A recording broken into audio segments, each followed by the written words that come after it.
ආයුබෝවන් කාබනික රසායනයේ වැඩසටහන් මාලාවේ නවවන වැඩසටහන ආරම්භ කිරීමටයි මේ සූදානම් වන්නේ. ඔබ පසුගිය වැඩසටහනින් ඇල්කයිනවල ගුණ සහ ප්‍රතික්‍රියා පිළිබඳව විද්‍යාගාරයේදී එතීන් සහ එතයින් පිළියෙල කරන ආකාරය පිළිබඳව ඒවායේ ගුණ පරීක්ෂා කරන ආකාරය පිළිබඳව අසන්තෘප්ත හයිඩ්‍රෝකාබන හඳුනා ගැනීමේ පරීක්ෂා පිළිබඳව මනා අවබෝධයක් ලබා ගත්තා. අද මගේ වැඩසටහනින් බෙන්සීන් වල ව්‍යුහය ගුණ සහ ප්‍රතික්‍රියා පිළිබඳව අවබෝධයක් ලබා දීමට මා බලාපොරොත්තු වෙනවා.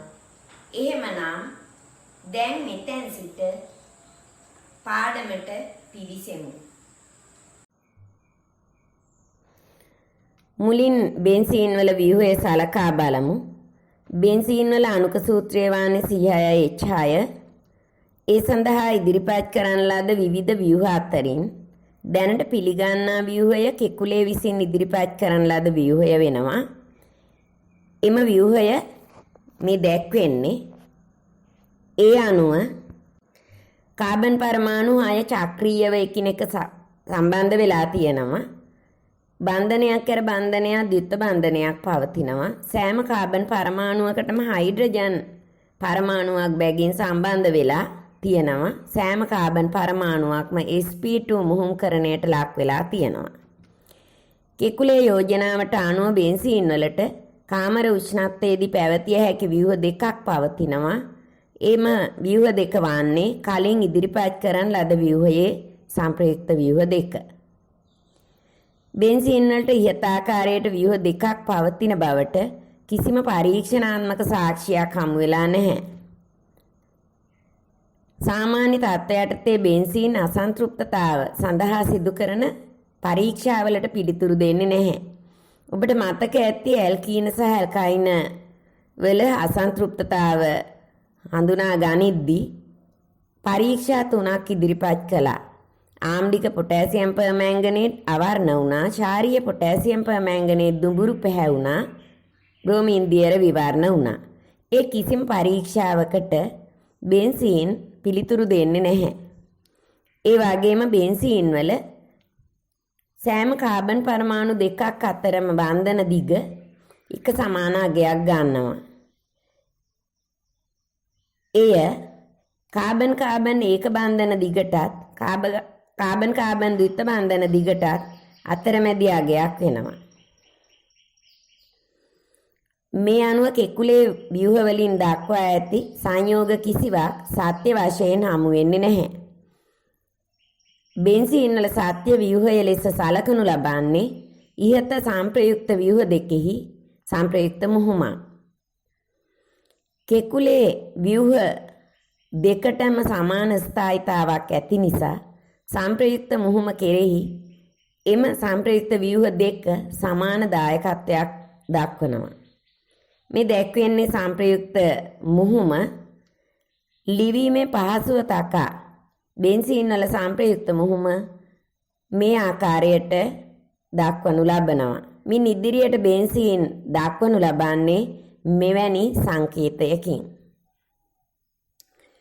ඊළඟට බෙන්සීන් වල ස්ථායීතාව ඇතිවන්නේ කොහොමද කියලා සලකා බලමු. මුලින් අණුක කාක්ෂික වාදය ඇසුරින් සලකමු. බෙන්සීන් වල සියලුම කාබන් පරමාණු sp2 මුහුම්කරණය පෙන්වනවා. මේ නිසා සෑම කාබන් පරමාණුවක් වටා ඇති කාබන් පරමාණු දෙකත් හයිඩ්‍රජන් පරමාණුවත් අංශක 120ක්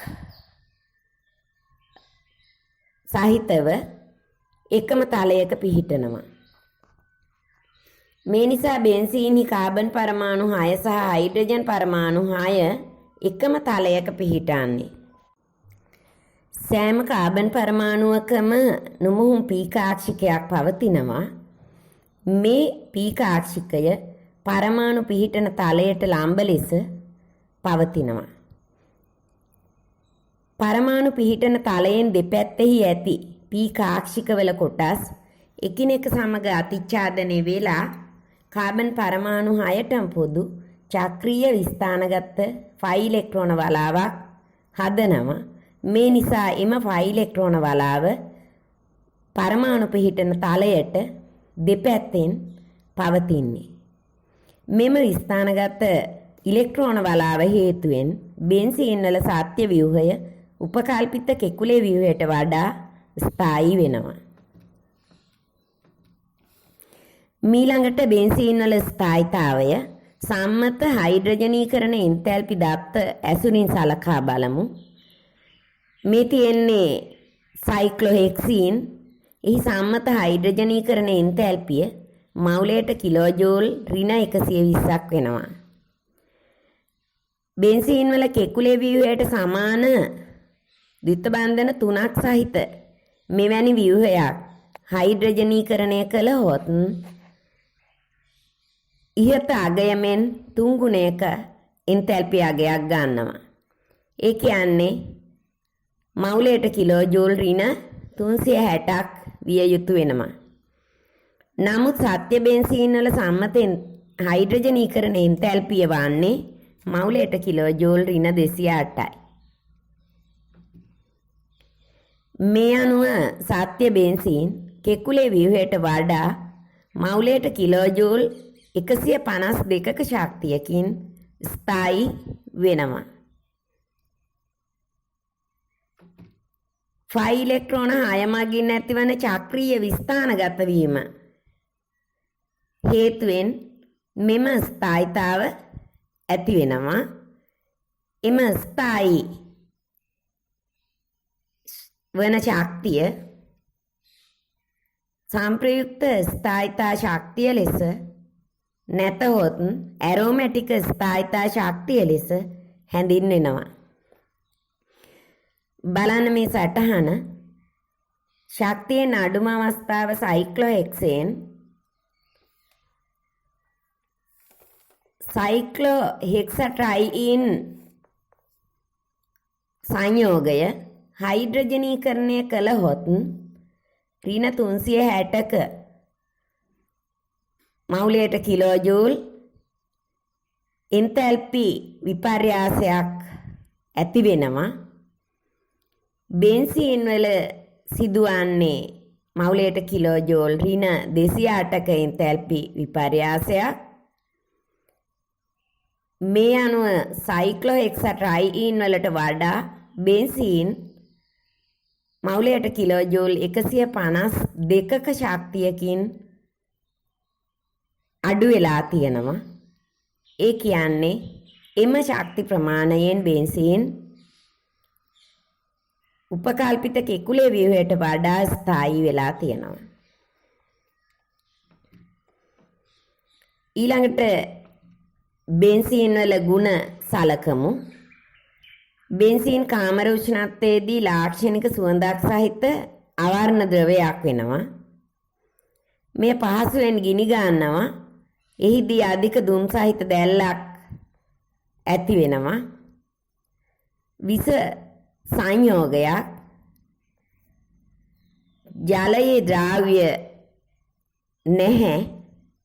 නමුත් බෙන්සීන් බොහොමයක් කාබනික සංයෝග සඳහා හොඳ ද්‍රාවකයක් වෙනවා. ඊළඟට බෙන්සීන් වල රසායනික ගුණ සහ ප්‍රතික්‍රියා සලකමු. තලිය බෙන්සීන් අණුවේ මුහුණක් දෙකේම දෙපසින් ලිහිල්ව බැඳුණු විස්ථානගත 5 ඉලෙක්ට්‍රෝන වලාව පවතිනවා. මේ 5 ඉලෙක්ට්‍රෝන වලාව මගින් ඉලෙක්ට්‍රෝෆයිල බෙන්සීන් වෙත ආකර්ෂණය කිරීමේ හැකියාවක් පවතිනවා.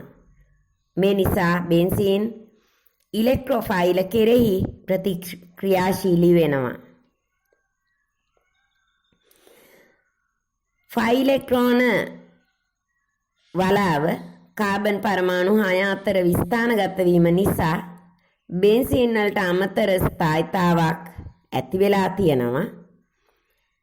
මෙම චක්‍රීය විස්ථානගත ඉලෙක්ට්‍රෝන වලාව බිඳී නොයනසේ ඉලෙක්ට්‍රෝෆයිලය සම්බන්ධ වී බෙන්සීන් වල ප්‍රතික්‍රියා සිදු වෙනවා. ඒක සිදු වෙන්නේ ඉලෙක්ට්‍රෝෆයිලයේ බෙන්සීන් කාබන් පරමාණුවකට සම්බන්ධ වන විට ඒ වෙනුවට එම කාබන් පරමාණුවෙහි පවතින හයිඩ්‍රජන් පරමාණුවක් ඉවත්ව යාම. මේ හේතුවෙන් බෙන්සීන් වල පවතින විස්ථානගත ඉලෙක්ට්‍රෝන වලාව බිඳී යාම සිදු වෙන්නේ නැහැ. මේ නිසා බෙන්සීන් වලට ලාක්ෂණික ප්‍රතික්‍රියා වර්ගය වෙන්නේ ඉලෙක්ට්‍රෝෆිලික ආදේශ ප්‍රතික්‍රියා. මේ තියෙන්නේ ඉලෙක්ට්‍රෝෆිලික ආදේශ ප්‍රතික්‍රියාවලට පොදු යාන්ත්‍රණය.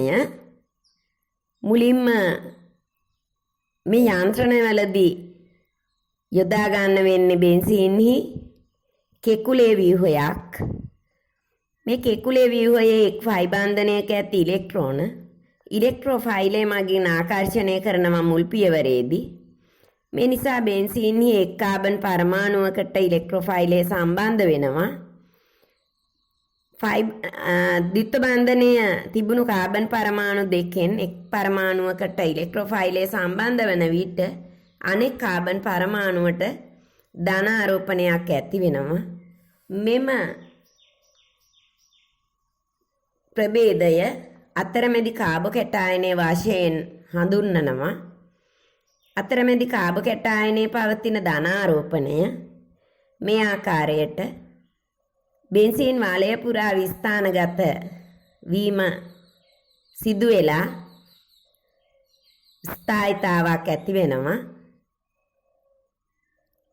එහිදී ඉලෙක්ට්‍රෝෆයිලය සම්බන්ධ වූ කාබන් පරමාණුවට සාපේක්ෂව ධනාරෝපණය ව්‍යාප්ත වෙනවා ඕතෝ සහ පැරා ස්ථානවලට. ඕතෝ ස්ථාන 2යි පැරා ස්ථානයයි ස්ථාන 3කට ව්‍යාප්ත වීම සිදු වෙනවා. අවසාන පියවරේදී අතරමැදි කාබෝකැටායනයෙන් ඒ ඉලෙක්ට්‍රෝෆයිලය සම්බන්ධ වූ කාබන් පරමාණුවෙහි පවතින කාබන් හයිඩ්‍රජන් බන්ධනය බිඳිලා එම හයිඩ්‍රජන් පරමාණුව ප්‍රෝටෝනයක් ලෙස ඉවත් වීම සිදු වෙනවා. මෙම ඉවත් වීම පහසු කරනවා මාධ්‍යයේ තියෙන ඇනායනය. මේ දැක්වෙන්නේ මෑනායනය B- ලෙස. ඊළඟට බෙන්සීන් වල නයිට්‍රෝකරණය සලකමු. මේ ඉලෙක්ට්‍රෝෆිලික ආදේශ ප්‍රතික්‍රියාවක්.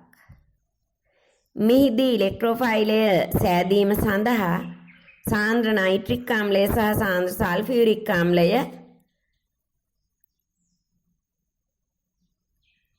භාවිතා කරනවා. මෙම මිශ්‍රණය නයිට්‍රෝකරණ මිශ්‍රණය ලෙස හඳුන්වනවා. ඉලෙක්ට්‍රෝෆයිලය සෑදීමේදී නයිට්‍රික් ආම්ලය ලුවිස් භාෂ්මයක් ලෙසත් සල්ෆියුරික් ආම්ලය උත්ප්‍රේරකයක් ලෙසත් විජලකාරකයක් ලෙසත් හැසිරෙනවා. අවසානයේ ඉලෙක්ට්‍රෝෆයිලය NO2+ හැදිලා එය බෙන්සීන් වලයට සම්බන්ධ වෙලා නයිට්‍රෝබෙන්සීන් ලබා දෙනවා. ප්‍රතික්‍රියා යාන්ත්‍රණය සලකමු. මුලින්ම නයිට්‍රික් ආම්ලයෙහි ඔක්සිජන් මත ඇති ඒකසර ඉලෙක්ට්‍රෝන යුගලක් සල්ෆියුරික් ආම්ලයෙහි ඔක්සිජන් පරමාණුවකට බැඳුණු හයිඩ්‍රජන් පරමාණුවක් වෙත ලබා දෙනවා. ඒ සමගම සල්ෆියුරික් ආම්ලයෙහි OH බන්ධනය බිඳිලා ඔක්සිජන් දෙසට බන්ධනය ඇති ඉලෙක්ට්‍රෝන සම්පූර්ණයෙන් විස්ථාපනය වෙනවා.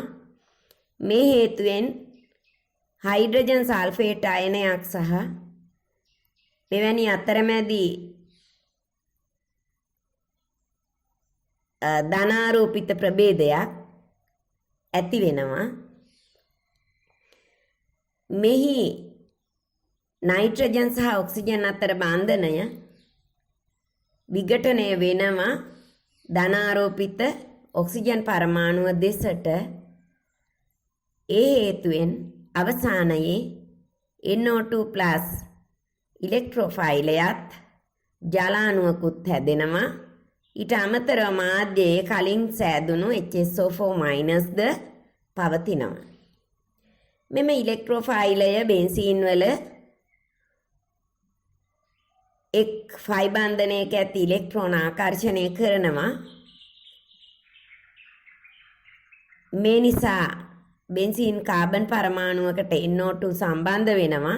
එහි හයිඩ්‍රජන් පරමාණුවකුත් එම කාබන් පරමාණුවෙහි සම්බන්ධ වෙලා තියෙනවා. ද්විත බන්ධනයේ අනිත් පැත්තේ ඇති කාබන් පරමාණුවට ධනාරෝපණයක් ලැබෙනවා. මේක අතරමැදි කාබකැටායනය.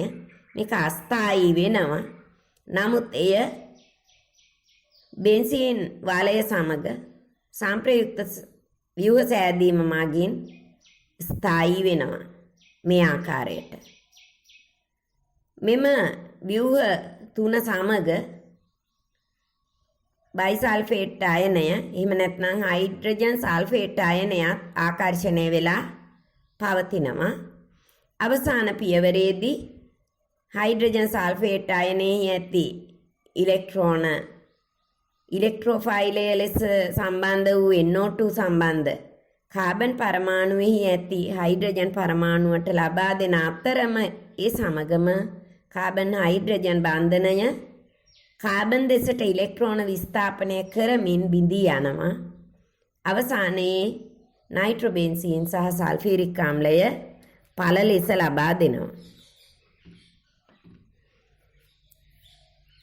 ඊළඟට බෙන්සීන් හැලජනීකරණය සලකා බලමු. මෙයත් ඉලෙක්ට්‍රෝෆිලික ආදේශ ප්‍රතික්‍රියාවක්.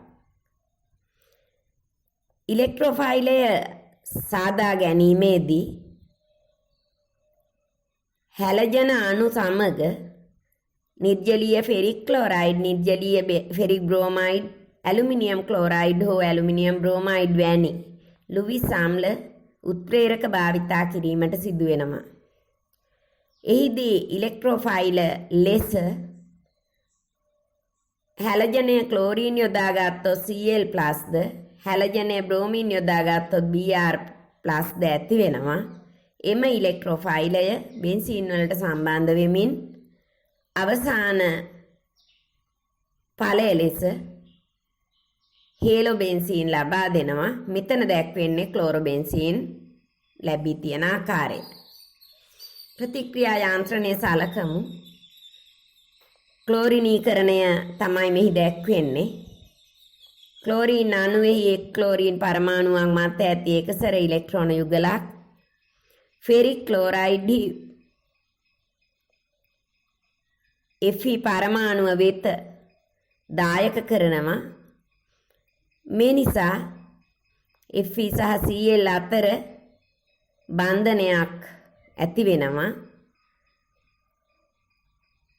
ඒ හේතුවෙන් Fe පරමාණුවට ඍණ ආරෝපණයක්ද ක්ලෝරීන් පරමාණුවට ධන ආරෝපණයක්ද ලැබිලා මේ ආකාරයට ව්‍යුහයක් ගොඩනැගෙනවා.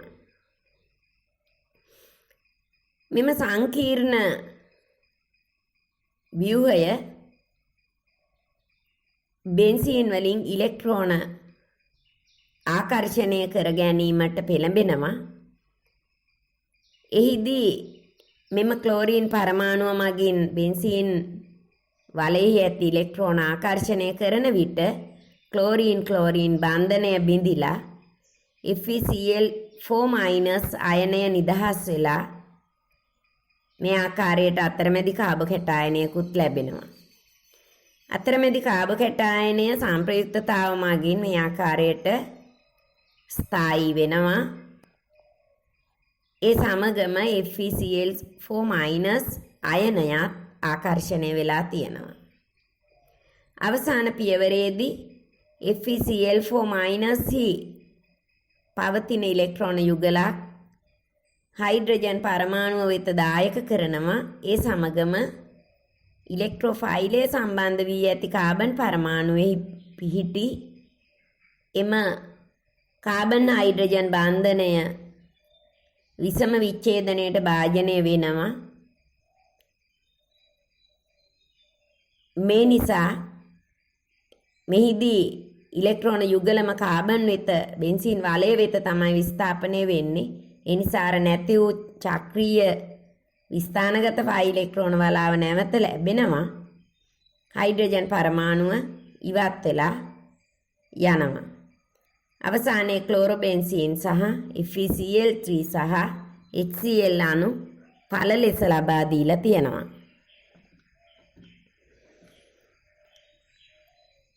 ඊළඟට බලමු ෆ්‍රීඩල් ක්‍රාෆ්ට් ඇල්කිල්කරණය බෙන්සීන් ඇල්කිල්කරණය වෙන්නේ කොහොමද කියලා. මේකත් ඉලෙක්ට්‍රෝෆිලික් ආදේශ ප්‍රතික්‍රියාවක්.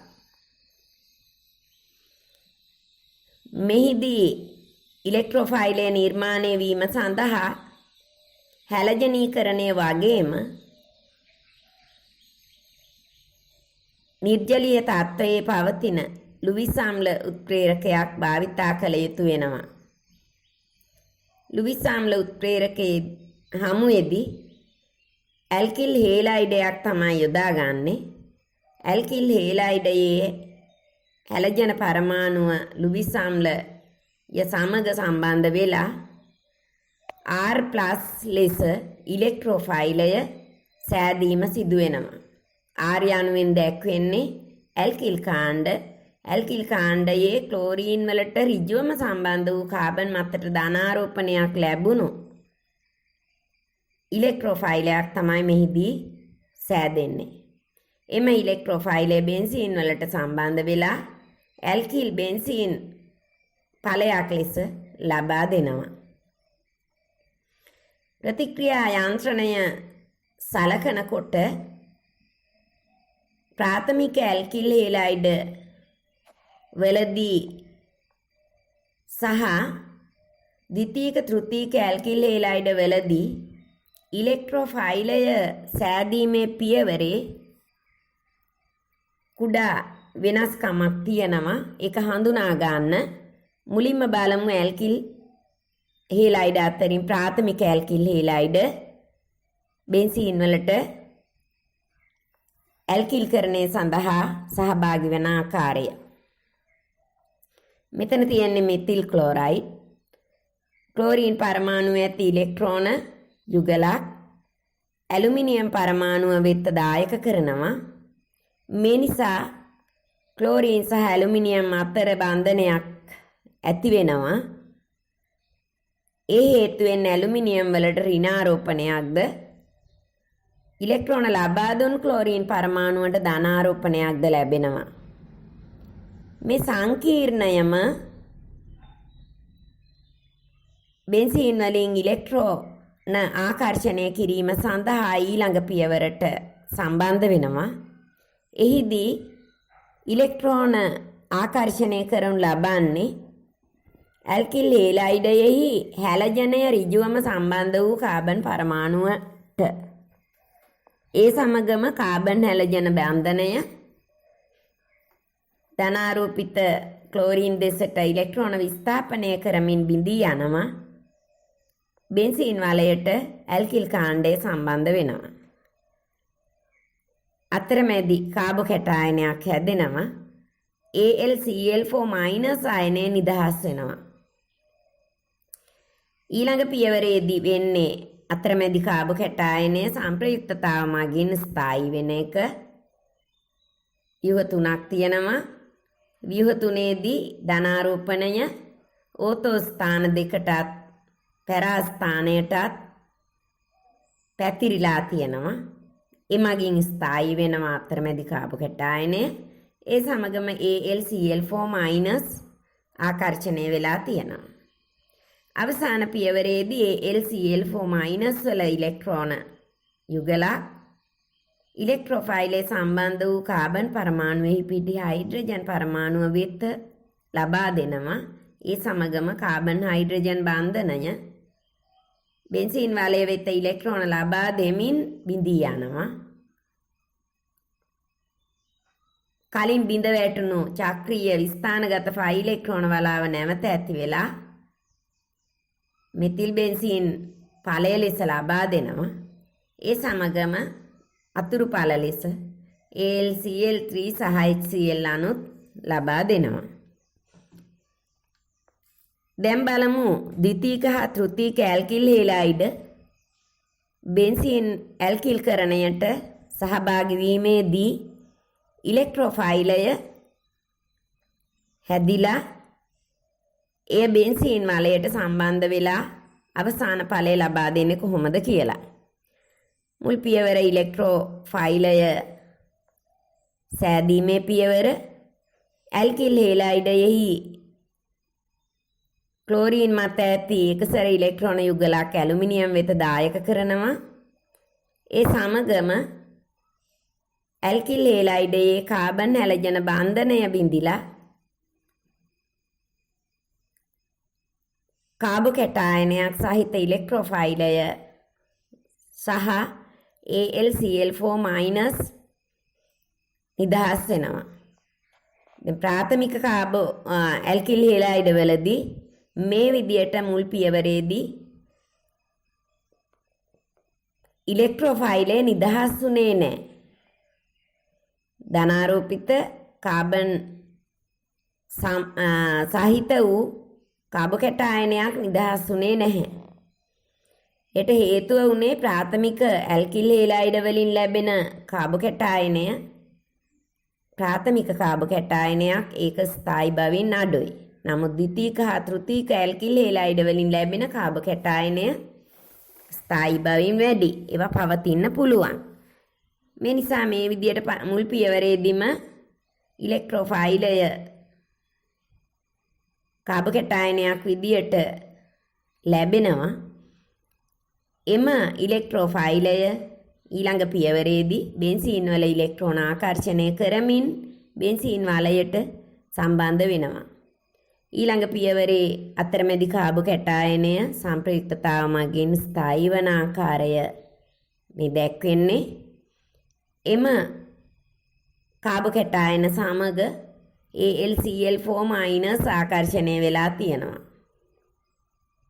අවසාන පියවරේදී ඉලෙක්ට්‍රෝෆයිලය සම්බන්ධ වූ කාබන් පරමාණුවෙහි පවතින හයිඩ්‍රජන් පරමාණුව වෙත AlCl4- ඉලෙක්ට්‍රෝන ලබා දෙමින් ඒ සමගම කාබන් හයිඩ්‍රජන් බන්ධනය විසම විච්ඡේදනයට භාජනය වෙමින් අවසානයේ ඇල්කිල් බෙන්සීන් ප්‍රධාන ඵලය ලෙසත් AlCl3 සහ HCl අතුරු ඵල ලෙසත් ලබා දීම සිදු වෙනවා.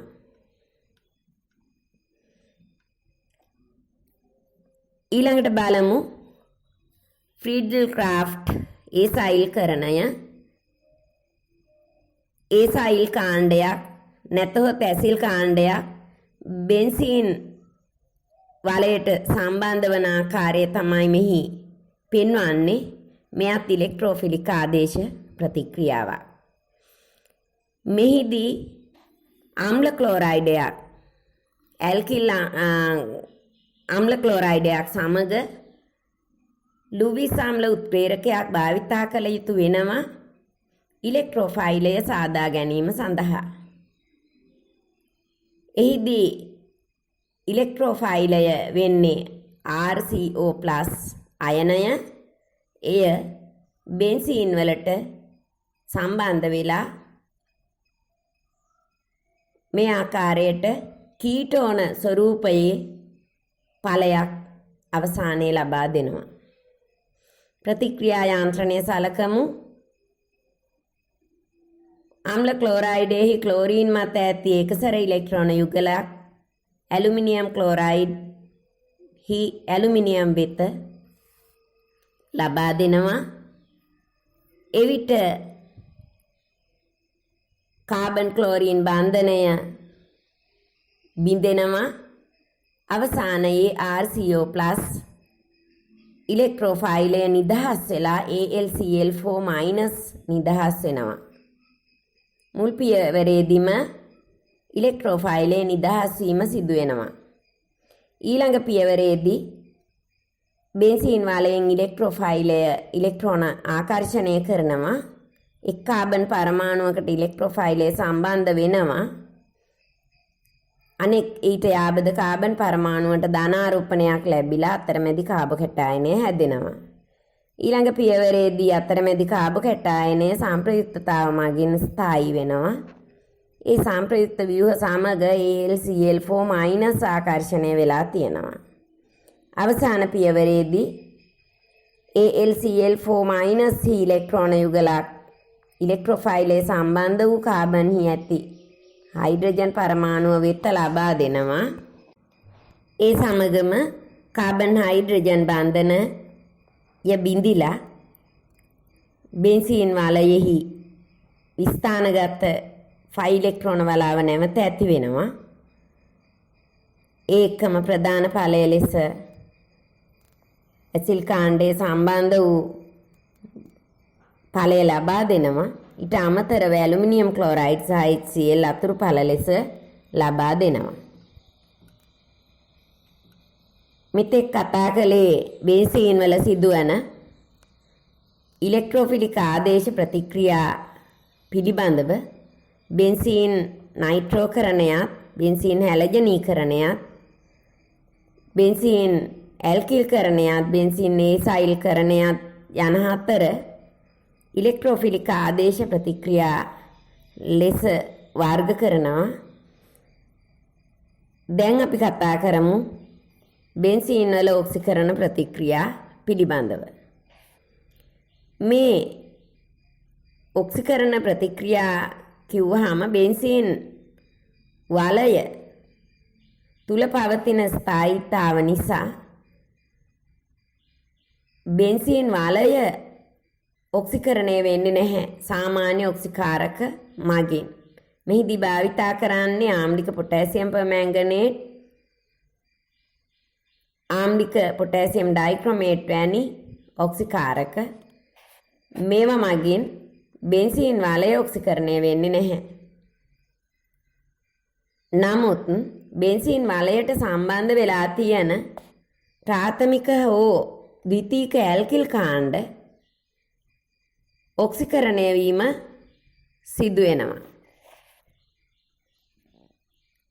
ප්‍රාථමික ද්විතීක ලෙස වර්ග කරන්නේ බෙන්සීන් වලට ඍජුවම සම්බන්ධ වූ කාබන් පරමාණුවෙහි අවම වශයෙන් හයිඩ්‍රජන් දෙකක් පවතිනවා නම්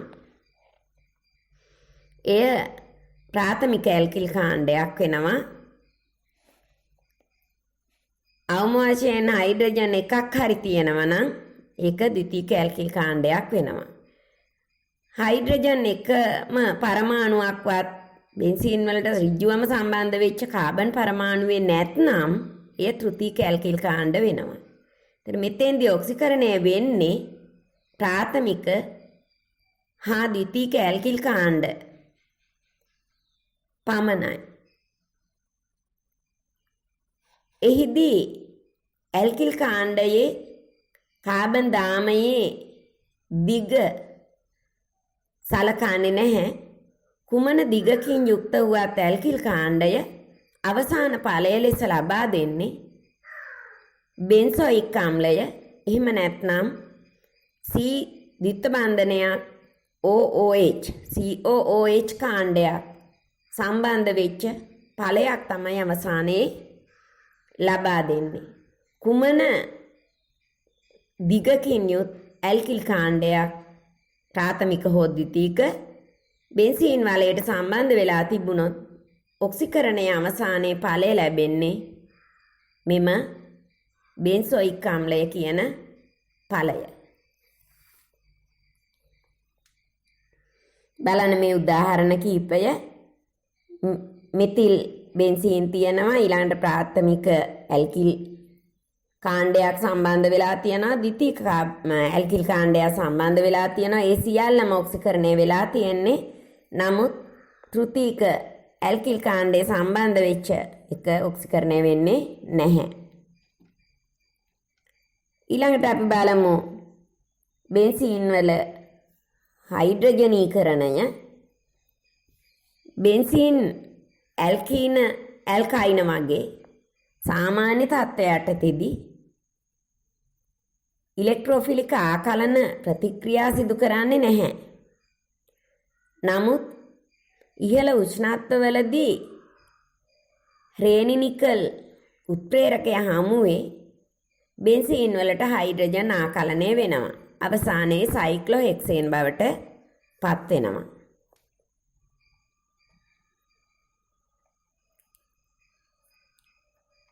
ඊළඟට අපි සලකා බැලුවොත් කලින් ඔබ පිළියෙල කරගත්තා නයිට්‍රෝබෙන්සීන් බෙන්සීන් වලට නයිට්‍රෝ කරන මිශ්‍රණය එකතු කරලා නයිට්‍රෝබෙන්සීන් පිළියෙල කරගත්තා. මේ නයිට්‍රෝබෙන්සීන් ඇනිලීන් බවට පත් කර ගන්න පුළුවන්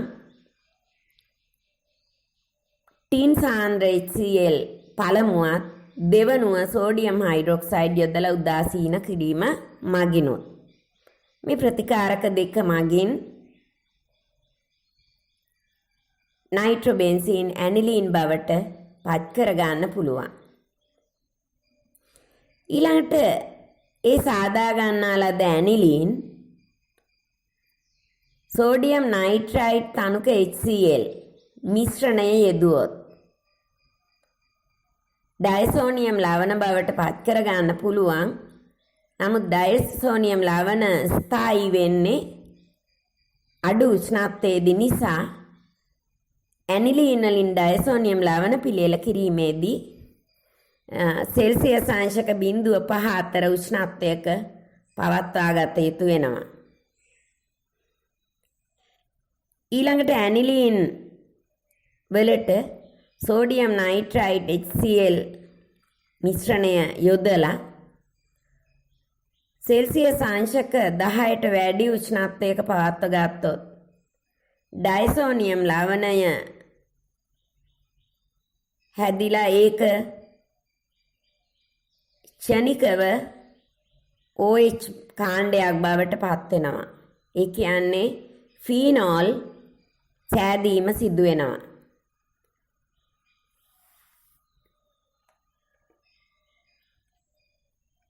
ඊළඟට බලමු අපි ඒකාදේශිත බෙන්සීන් වල සාපේක්ෂ ස්ථාන නම් කරන්නේ කොහොමද කියලා. බෙන්සීන් වලය අංක කිරීමේදී ආදේශ කාණ්ඩයේ සම්බන්ධ වූ කාබන් පරමාණු අංක 1 ලෙස යොදාගෙන ඉතිරි කාබන් පරමාණු දක්ෂිණාවර්තව 2 3 4 5 6 වාශයෙන් අංක කරන්න පුළුවන්. මෙහිදී අපිට ඒක ආදේශිත බෙන්සීන්හි ආදේශ කාණ්ඩයට සාපේක්ෂව බෙන්සීන් වලේ අනෙක් ස්ථාන නම් කරන්න පුළුවන් රූපේ දැක්වෙන ආකාරයට. ආදේශ කාණ්ඩයට යාබදම දෙපැත්තෙන් නැති ස්ථාන ඕතෝ ස්ථාන වශයෙන්ුත් ඊළඟට 3 5 අංක දරන කාබන් පරමාණු සහිත ස්ථාන මෙටා ස්ථාන වශයෙන්ුත් ආදේශ කාණ්ඩයට ඍජුවම අනෙක් පැත්තෙන් තියෙන ඒ කියන්නේ 4 වන කාබන් පරමාණුව පැරාස්පානයේ වශයෙන්ුත් නම් කරන්න පුළුවන්. ඒකාදේශිත බෙන්සීන් වල ඊළඟ ආදේශිත කාණ්ඩය සම්බන්ධ වන ස්ථානය තීරණය කරන්නේ මුලින් ආදේශ වී ඇති කාණ්ඩයේ ස්වභාවය අනුව. පළමු ආදේශිත කාණ්ඩයේ ස්වභාවය අපිට වර්ග දෙකකට වෙන් කරන්න පුළුවන්. ප්‍රධාන වශයෙන් ඕතෝ පැරායමුකාරක සහ මෙටායමුකාරක වශයෙන්. මුලින් බලමු ඕතෝ පැරායමුකාරක. එහි ලක්ෂණයක් වෙන්නේ එම සියලුම කාණ්ඩ මගින් බෙන්සීන් වලය වෙත ඉලෙක්ට්‍රෝන විකර්ෂණය කිරීම හෝ ඒකසර ඉලෙක්ට්‍රෝන යුගල් දායක කරමින් බෙන්සීන් වලයට සම්ප්‍රයුක්ත ව්‍යුහ සෑදීම සිදු කිරීම. මේ දැක්වෙන්නේ ඔතපෙරායමුකාරක සඳහා නිදසුන් කීපයක්. OH කාණ්ඩ, R කාණ්ඩ කුමන හෝ ඇල්කිල් කාණ්ඩයක්, NH2 කාණ්ඩ, NHR, OCH3, හැලජන්. ඒ ආදී වශයෙන් ඔතපෙරායමුකාරක පවතිනවා. මේ ඔතපෙරායමුකාරක අතරින් හැලජන හැරුණු විට අනෙක් සියලුම ඔතපෙරායමුකාරක බෙන්සීන් වලය සක්‍රිය කිරීම, එහෙම නැත්නම් බෙන්සීන් වලයෙහි ඉලෙක්ට්‍රෝන ඝනත්වය වැඩි කිරීම සිදු කරනවා. ඒ අතරම ඔතපෙරා ස්ථාන සක්‍රිය කිරීම සිදු කරනවා. නමුත් හැලජන වලින් සිදුවෙන්නේ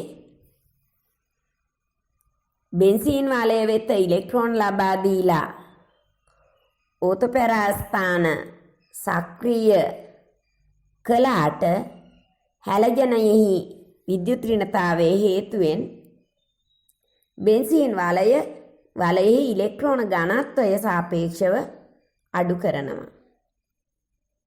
මේ නිසා හැලජන හැර අනෙක් සියලුම ඔතපෙරායමුකාරක බෙන්සීන් වලය සක්‍රිය කරන කාණ්ඩ ලෙසත් හැලජන ඔතපෙරායමුකාරකයක් වුවද එය බෙන්සීන් වලය වික්‍රිය කරන කාණ්ඩයක් ලෙසත් හඳුන්වනවා.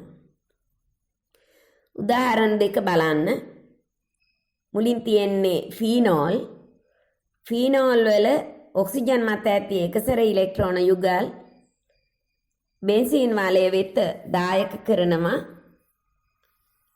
ඒ සමගම එම කාබන් එකට ඍජුවම සම්බන්ධ ද්විත බන්ධනය රූපයේ ආකාරයට විඝටනය වෙනවා. මේ නිසා ඕතෝ ස්ථානයට ඍණාරෝපණයක් ඇති වෙනවා. ඔක්සිජන් කාබන් ඔක්සිජන් බන්ධනයේ ද්විත බන්ධනයක ස්වරූපයක් අරගෙන ඔක්සිජන් මතර ධනාරෝපණයක් ලැබෙනවා. ඊළඟ පියවරේදී බෙන්සීන් වලයෙහි ඍණාරෝපිත කාබන් වලට ආසන්නයේ ඇති ද්විත බන්ධනයක් නැවතත් විඝටනය වෙනවා. මේ නිසා ඍණාරෝපණය පෙරාස්ථානයට විස්ථාපනය වෙනවා. අලුතින් ද්විත බන්ධනයක් ඇති වෙනවා. ඊට පස්සේ ඊට යාබදව තියෙන අනෙක් ද්විත බන්ධනය නැවතත් විඝටනය වෙනවා. එහි ඇති ෆයි බන්ධනය. මේ නිසා ඍණාරෝපණය නැවතත් ඕතෝ ස්ථානයට විස්ථාපනය වෙනවා. මේ ආකාරයට OH කාණ්ඩය නිසා බෙන්සීන් වලයෙහි ඕතෝ ස්ථාන දෙකත් පෙරා ස්ථානයත් ඍණාරෝපණයක් දරලා එම ස්ථානවල ඉලෙක්ට්‍රෝන ඝනත්වය ගොඩක් වැඩි කරනවා. මේ නිසා දෙවන ආදේශිතය ඕතෝ පෙරා ස්ථානවලට සම්බන්ධ වීම සිදු කරන්න පුළුවන්. බෙන්සීන් වලය ගොඩක් සක්‍රිය කරනවා. ඊළඟ උදාහරණයෙන් පෙන්වන්නේ ක්ලෝරෝබෙන්සීන්. එහි ඒකසර ඉලෙක්ට්‍රෝන යුගල බෙන්සීන් වලයට දායක කරමින් කලින් ආකාරයටම ඍණාරෝපණ ඇති කරනවා. ඕතෝ හා පෙරා ස්ථාන තුනෙහිම. මේ නිසා ක්ලෝරෝබෙන්සීන් ඕතෝ පෙරායමුකාරකයක් වෙනවා. නමුත් ක්ලෝරින් වල විද්‍යුත් ඍණතාව හේතුවෙන් බෙන්සීන් වලය වික්‍රිය වෙනවා.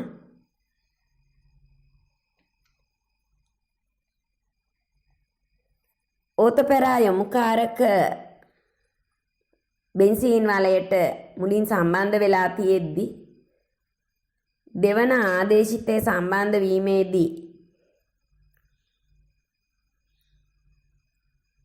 අවසාන ඵල ලෙස ඕතෝ සහ පැරා ඵලවල මිශ්‍රණයක් තමයි ලබා දීම සිදු වෙන්නේ. ඒ දෙකම ලැබෙනවා. ඕතෝ ඵලය සහ පැරා ඵලය කියන යන දෙකම ඒ දෙකේම මිශ්‍රණයක් අවසාන මිශ්‍රණය අඩංගු වෙනවා. මෙහිදී OH කාණ්ඩ NH2 කාණ්ඩ NHR OCH3 වැනි කාණ්ඩ ලුවිස් භාෂ්ම ලෙස හැසිරෙනවා.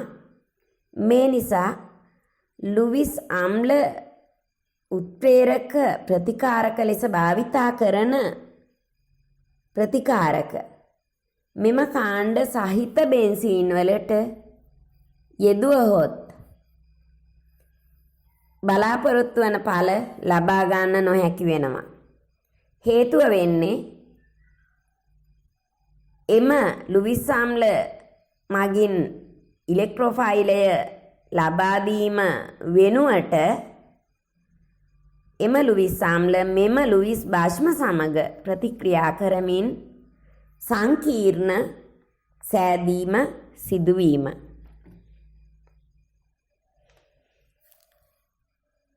මෙතන දැක්වෙන්නේ ඕතෝ පැරා යොමුකාරක දෙකක් සම්බන්ධ වෙච්ච බෙන්සීන් වලට දෙවන ආදේශිතයක් සම්බන්ධ වන ආකාරය මුලින් තියෙන්නේ මෙතිල් බෙන්සීන් වලට නයිට්‍රෝ කරන මිශ්‍රණය එකතු කරාම නයිට්‍රෝ කාණ්ඩයේ ඕතෝ ස්ථානයට සම්බන්ධ වෙලා එක ඵලයකුත් පැරා ස්ථානයට සම්බන්ධ වෙලා තවත් ඵලයකුත් ලැබෙනවා. මේ නිසා ඕතෝ හා පැරා ඵලවල මිශ්‍රණයක් ලැබෙනවා. ඊළඟට ක්ලෝරෝ බෙන්සීන් වලට ඒ නයිට්‍රෝ කරන මිශ්‍රණයමයි දාලා තියෙන්නේ. එතෙන්දි ඔබට පේනවා ඕතෝ ඵලයක් සහ පැරා ඵලයක් අවසාන ඵල ලෙස ලබා දීලා තියෙනවා. ඒ දෙකේ මිශ්‍රණයක් තමයි අවසානයේ ලැබෙන්නේ.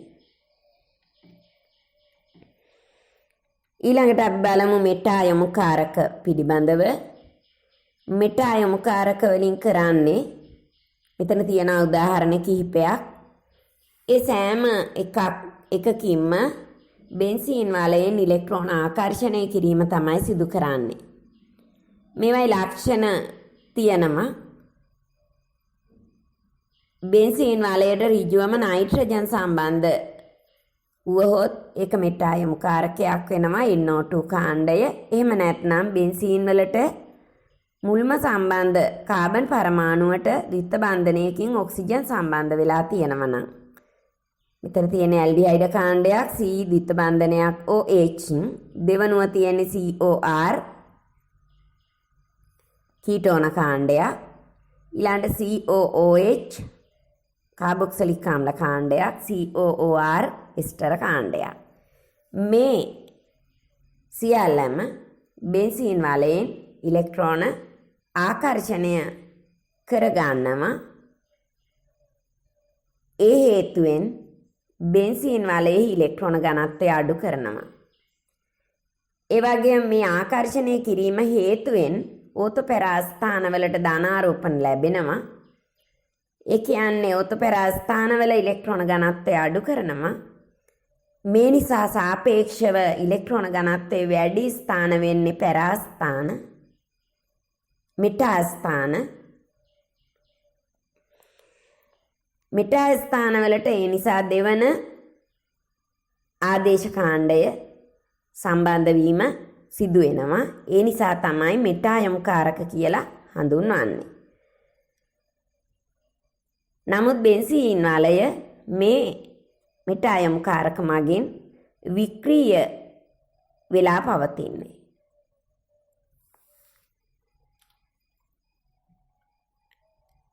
මේ තියෙන්නේ මෙටා යොමුකාරක මුලින් ආදේශ කාණ්ඩයක් ලෙස ඇති බෙන්සීන් වලට තවත් ආදේශ කාණ්ඩයක් සම්බන්ධ වීම සඳහා උදාහරණ කිහිපයක්. මුලින් තියෙන්නේ බෙන්සල්ඩිහයිඩ් නයිට්‍රෝකරණ මිශ්‍රණය යොදනවා සෑදෙන ඉලෙක්ට්‍රෝෆයිලය මිටා ස්ථානයට සම්බන්ධ වෙනවා. ඊළාට COOH කාණ්ඩයක් සම්බන්ධ වෙච්ච බෙන්සීන් බෙන්සොයික් ආම්ලය ඒකට යොදලා තියෙන්නේ නිර්ජලීය ඇලුමිනියම් ක්ලෝරයිඩ් සහ ඉතිල් ක්ලෝරයිඩ්. එතෙන්දී ලැබෙන ඉලෙක්ට්‍රෝෆයිලය වෙන්නේ ඉතිල් කාබෝකැටායනය CH3 CH2+ එම ඉලෙක්ට්‍රෝෆයිලය සම්බන්ධ වෙනවා මිටා ස්ථානයට.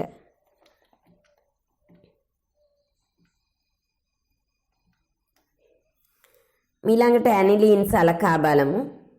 ඇනිලීන් වල ඔබට පේනවා ඒ නයිට්‍රජන් මත ඇති එකසර ඉලෙක්ට්‍රෝන යුගල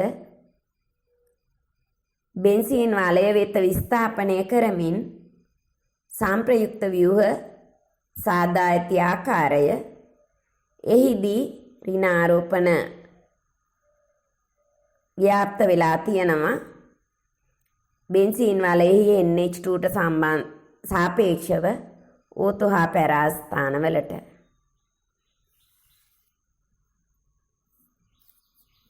මේ නිසා නයිට්‍රජන් මතටත් කුඩා ධනාරෝපණයක් ඇවිල්ලා තියෙනවා. මෙසේ NH2 කාණ්ඩයෙහි නයිට්‍රජන් මත ඇති එකසර ඉලෙක්ට්‍රෝන යුගලය බෙන්සීන් වලය තුළ විස්ථානගත වීම නිසා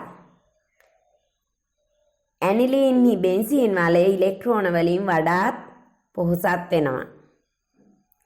මේ නිසා ඉලෙක්ට්‍රෝෆිලික ප්‍රතිකාරක කෙරෙහි බෙහෙවින් ප්‍රතික්‍රියාශීලී වෙනවා.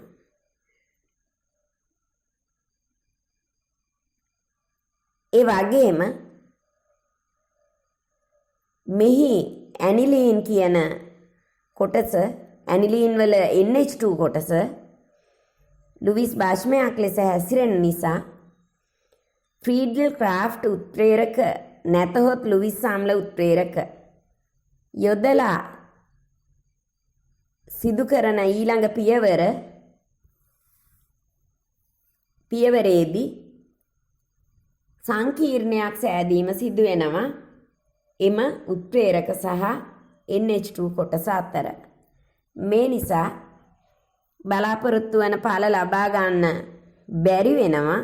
මේ නිසා ඇනිලීන් වලට ඍජුවම ලුවිස් ආම්ල උත්ප්‍රේරක සහිත ප්‍රතිකාරක යොදා ඵල ලබා ගැනීම සිදු කරන්නේ නැහැ.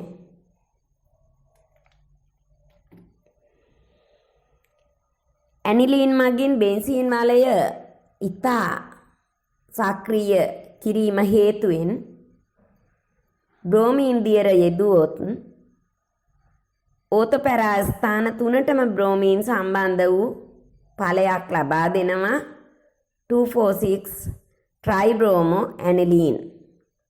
මේ සුදු අවක්ෂේපය ඇනිලීන් හඳුනා ගැනීමට යොදා ගන්න පුළුවන්. ඊළඟට ෆීනෝල්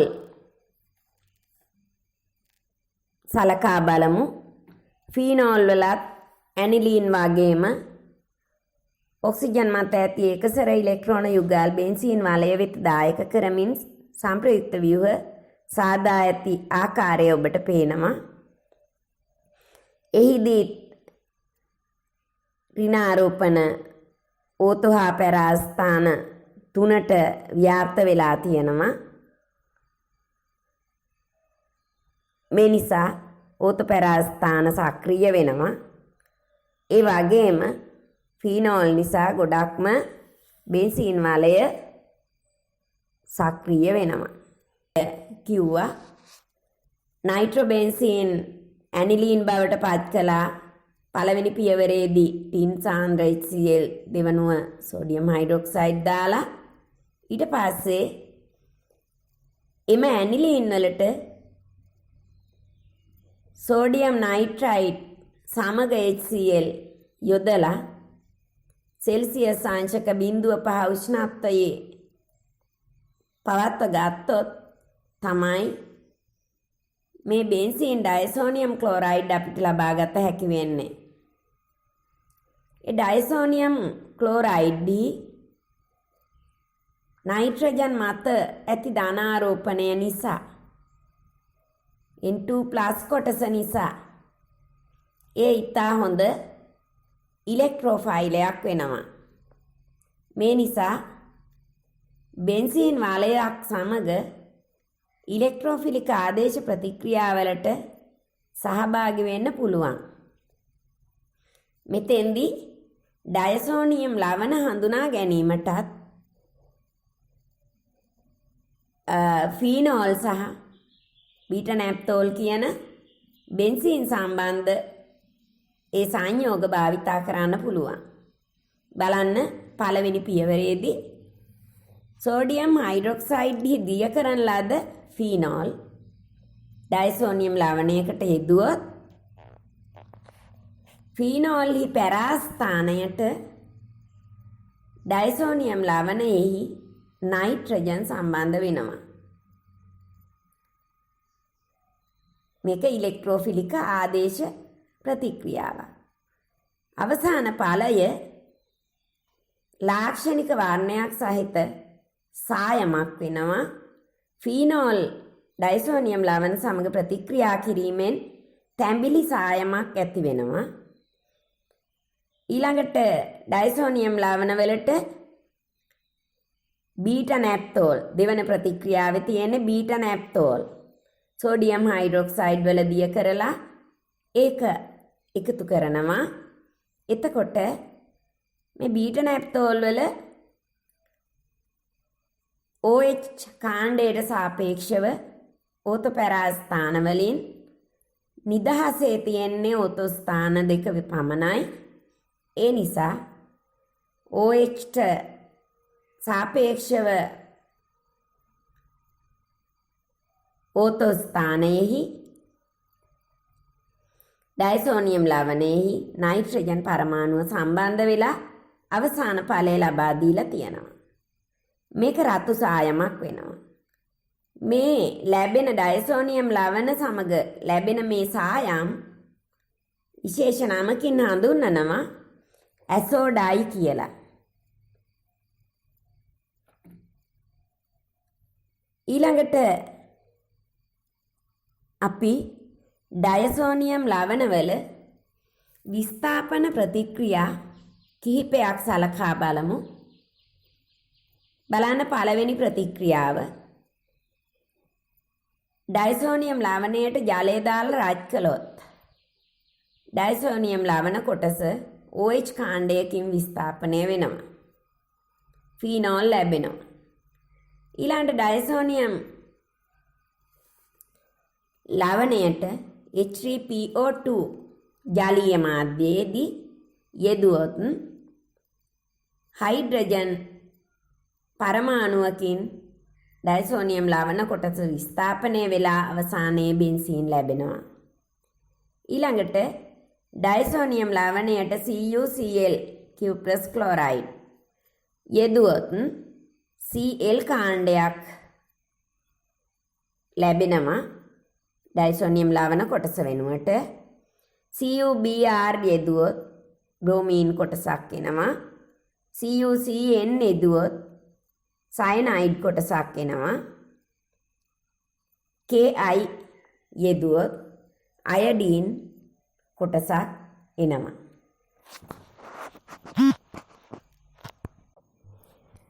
හොඳයි.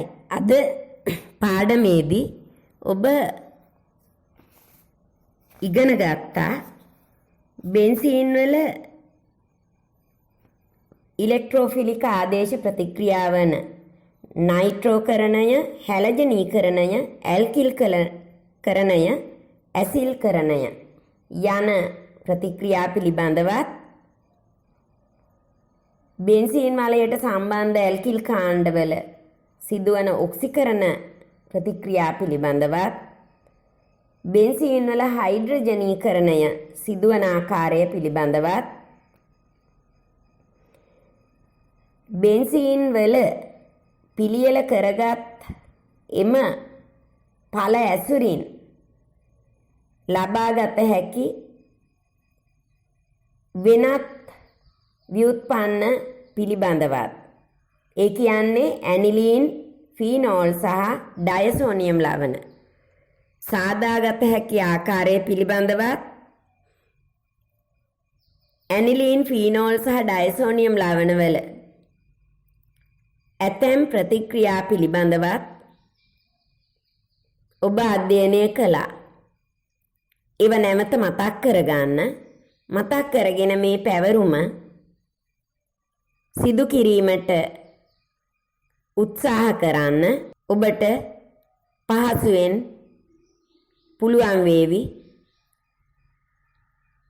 මෙහි නිවැරදි පිළිතුරු සපයන්න. හොඳයි.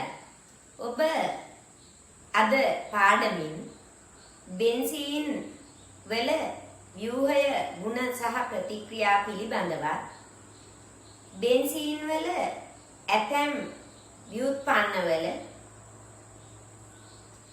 ගුණ සහ ප්‍රතික්‍රියා පිළිබඳව අවබෝධයක් ලබා ගත්තා.